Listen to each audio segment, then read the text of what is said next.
आदित्यानाम अहम विष्णु ज्योतिषाम रविरंशुमन मरीचिर्मरुताम अस्मि नक्षत्राणाम अहम शशि। नमस्कार मित्रों। ये जो श्लोक है भगवत गीता के 10वें अध्याय का 21वां श्लोक है, जिसे हम आज गहराई से समझेंगे। तो आइए सबसे पहले इसके अर्थ को समझते हैं। तो जो श्लोक है वो कहता है, आदित्यानाम अहम विष्णु, अर्थात आदित्यों में मैं विष्णु हूँ। ज्योतिषाम रविरंशुमन, अर्थात ज्योतियों में रवि हूँ, किरणों से भरा। मरीचिर मरुताम अस्मि, अर्थात मरीचि मरुतों में हूँ। नक्षत्राणाम अहम शशि, अर्थात नक्षत्रों में मैं हूँ शशि।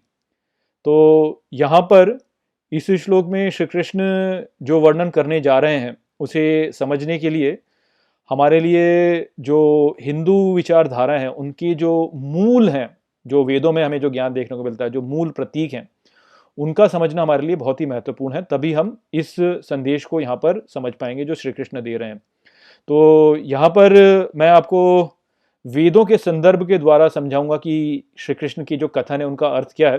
और यहाँ पे और अगले श्लोकों में भी यदि आप इनको गहराई से समझ लेते हैं, जो यहाँ पे संदेश श्री कृष्ण दे रहे हैं, तो आप उन प्रतीकों को समझ लेंगे जिनके द्वारा आप वेदों को समझ सकते हैं। तो इसलिए बहुत ही ध्यान से यहाँ पर इन श्लोकों को समझिए, क्योंकि ये जो ज्ञान है ये आपको वेदों के ज्ञान को ठीक से समझने में भी सहायता देगा। तो चलिए यहाँ पे समझते हैं कि श्री कृष्ण ने क्या बोला। तो श्री कृष्ण ने यहाँ पे बोला है कि वह आदित्यों में विष्णु है, ज्योतियों में वे सूर्य हैं, मरीचि है वह मरुतों में, और नक्षत्रों में वह चंद्रमा है या शशि हैं, ये बोल रहे हैं।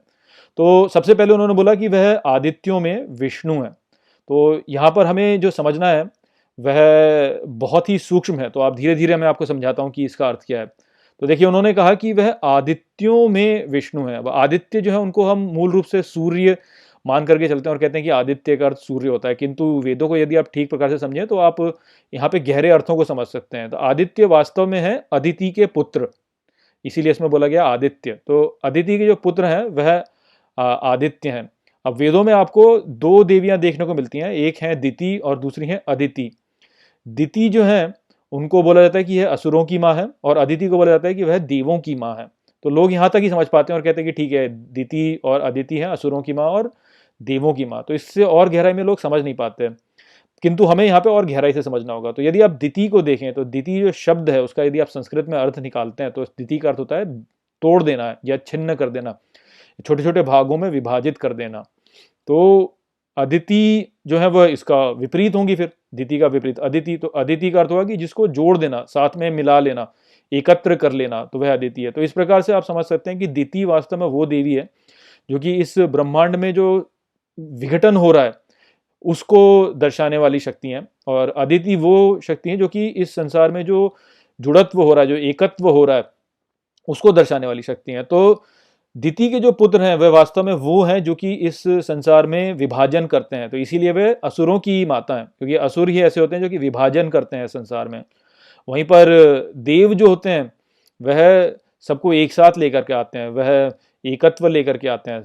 तो इसलिए अदिति के जो पुत्र हैं वह देव हैं जो कि एकत्र करने वाले हैं, और दिति के जो पुत्र हैं वो असुर हैं जो कि छिन्न भिन्न करने वाले हैं।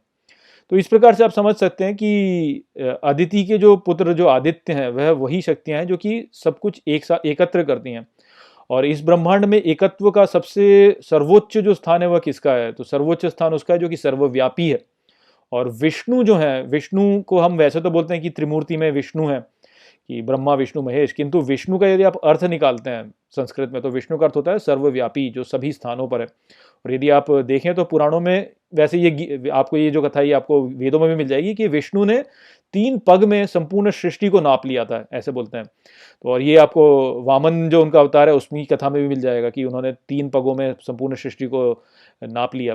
तो इस प्रकार से हम समझ सकते हैं कि विष्णु जो है वह सर्वोच्च एकता है जो कि सर्वव्यापी है।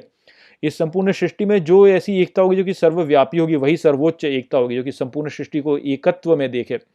तो इस कारण से अदिति के पुत्रों में जो एकत्व करने वाले हैं उनमें से सर्वोच्च जो है वह विष्णु है, क्योंकि विष्णु सर्वव्यापी हैं, सबको एक करने वाले हैं। तो इस प्रकार से हम समझ सकते हैं यहाँ पे कि कैसे श्री कृष्ण बोल रहे हैं कि आदित्यों में मैं विष्णु हूँ, क्योंकि सर्वोच्च मैं हूँ। आदित्य में सर्वोच्च जो कि सर्वोच्च शक्ति है, सर्वोच्च एकत्व करने वाला जो है, तो वह विष्णु है। तो विष्णु है वह, यहाँ पे इस प्रकार से हम इसको समझ सकते हैं। फिर आगे वो कहते हैं कि ज्योतियों में मैं रवि हूँ, मैं सूर्य हूँ, किरणों से भरा। तो इसको समझना तो सरल है हमारे लिए कि इस जगत में हम यहाँ पे रहते हैं, तो हम जितने भी वस्तुओं को अनुभव करते हैं उनमें से जो सबसे प्रकाशमान वस्तु है वह सूर्य ही है, क्योंकि सूर्य का जो प्रकाश है वह सबसे उज्जवल होता है। दूसरी सभी ज्योतियां सूर्य के प्रकाश के आगे फीकी पड़ जाती हैं, बहुत ही धूमिल और दुर्बल हो जाती हैं।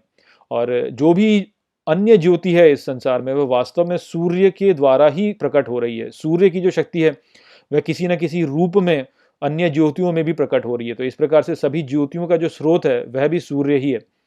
तो इसलिए जो क्योंकि इस संपूर्ण सृष्टि का जो स्रोत है वह श्री कृष्ण है, और क्योंकि उनका आधार, उनका स्रोत और सबसे उच्च उसमें जो है वह श्री कृष्ण है, तो इस प्रकार से ज्योतियों में श्री कृष्ण जो है वह सूर्य है, सर्वोच्च। अब यहीं पे हम इसी प्रकार से समझ सकते हैं कि नक्षत्रों में वह शशि हैं। तो अंत में उन्होंने बोला कि नक्षत्रों में मैं शशि हूँ। तो यदि आप रात के समय देखें तो आपको आकाश में विभिन्न विभिन्न प्रकार की वस्तुएं देखने को मिलती हैं, तो ये सभी नक्षत्र हैं।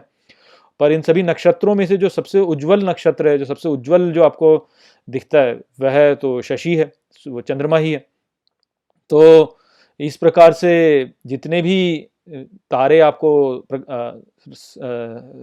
रात्रि के समय आपको आकाश में दिखते हैं उनमें से सबसे जो आभा वाला है वह चंद्रमा ही है, और नक्षत्र वही हैं जो कि आपको रात के समय आकाश में दिखते हैं। तो आकाश में दिखने वाली सभी वस्तुओं में से जो सबसे प्रकाशमान और जो सबका सबका सबका जो प्रभु है उनमें, वह शशि ही है, वह चंद्रमा ही है। आप पुराणों में कथा कथा भी सुनते हैं कि किस प्रकार से चंद्रमा का विवाह होता है 27 नक्षत्रों के साथ में। तो यहाँ से कि ये सिद्ध होता है कि किस प्रकार से सभी नक्षत्रों के स्वामी जो हैं वह चंद्रमा ही हैं। तो ऐसे भी हम समझ सकते हैं कि कैसे श्री कृष्ण जो है वह नक्षत्रों में शशि हैं, सभी के स्वामी वही हैं, तो नक्षत्रों का स्वामी शशि हैं, तो इसलिए वह चंद्रमा है उनमें। फिर अंत में जो यानी जो हमें समझना है, जो कि सबसे कठिन है समझने में, वह यही है कि मरुतों में वह मरीचि हैं। तो अब ये जो कथन है इसको समझना थोड़ा सा कठिन है, क्योंकि लोगों के पास में कोई संदर्भ नहीं है यहाँ पे। तो यदि हम पुनः वेदों का संदर्भ लें तो वेदों में मरुत जो है वह वो देव हैं जो कि जो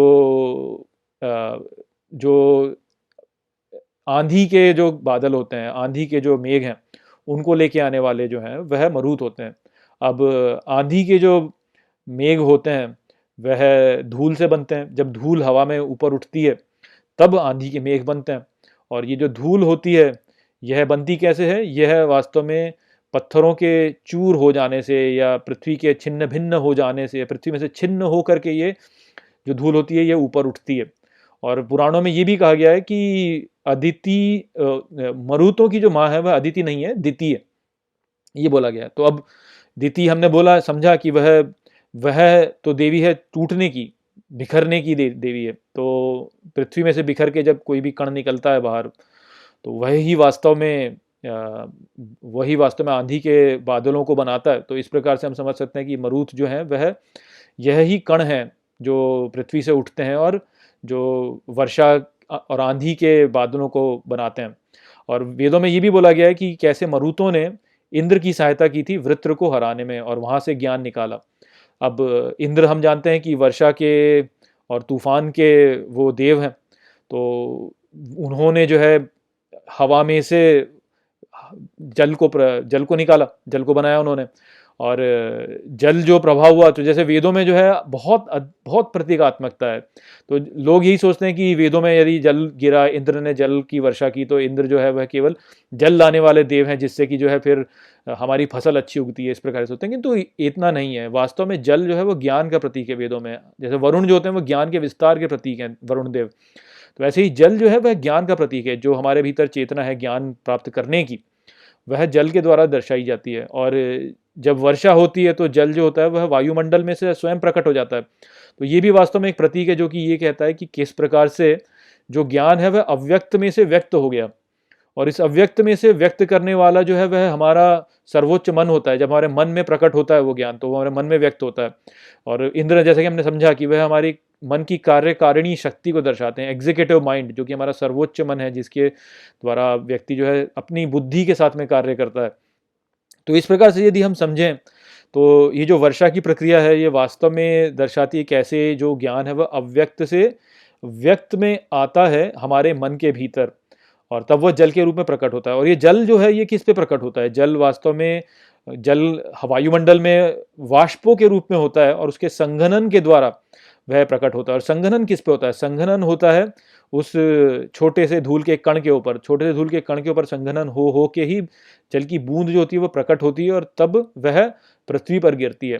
तो इस प्रकार से जो वेदों में बोला गया है कि मरुतों ने इंद्र की सहायता की वृत्र को पराजित करने में, तो वहां पर मरुत जो है वह वास्तव में इन्हीं इन्हीं मेघों को दर्शाते हैं। और ये मेघ जो है ये संभव हो पाते हैं उस छोटे से कण के द्वारा जो कि वायुमंडल में ऊपर उठता है।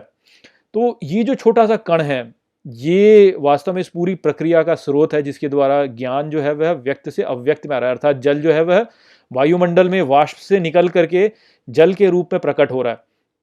तो ये जो प्रतीकात्मकता है इसके द्वारा आप समझ सकते हैं कि इसमें सबसे महत्वपूर्ण कार्य है मरुतों की ओर से जो किया गया है वह उस छोटे से कण ने किया है जिसके ऊपर जल का संघनन हुआ और वह जल के रूप में व्यक्त हुआ, जल की बूंद के रूप में व्यक्त हुआ।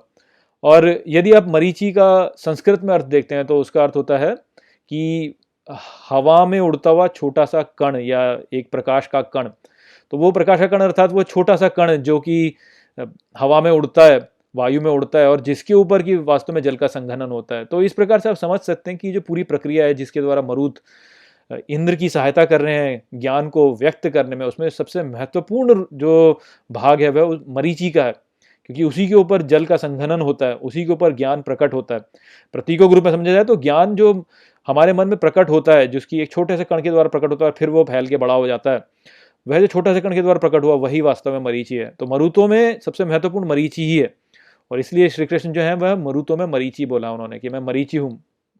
तो ये बहुत ही सूक्ष्म सा संदेश है और बहुत ही छिपा हुआ रहस्यमय संदेश है यहाँ पर, किंतु इन रहस्यों को समझना हमारे लिए महत्वपूर्ण है, तभी हम वास्तव में वेदों के संदेशों को समझ पाएंगे। क्योंकि वेदों में बहुत सारे रहस्य छुपे हुए हैं जो कि प्रतीकों में है, केवल प्रतीकों में दिखाए जाते हैं, लोग प्रतीकों को समझते हैं, उनके भीतर के रहस्यों को समझ नहीं पाते और इस कारण से वेदों के जो मूल संदेश हैं उसको समझ नहीं पाते। पर आशा करता हूँ कि मैंने यहाँ पे आपको इन सभी संदेशों को ठीक प्रकार से समझा दिया होगा और आप समझ गए होंगे कि यहाँ पे श्री कृष्ण वास्तव में कह क्या रहे हैं। तो इसी के साथ इस वीडियो को यहीं पर समाप्त करते हैं। नमस्ते।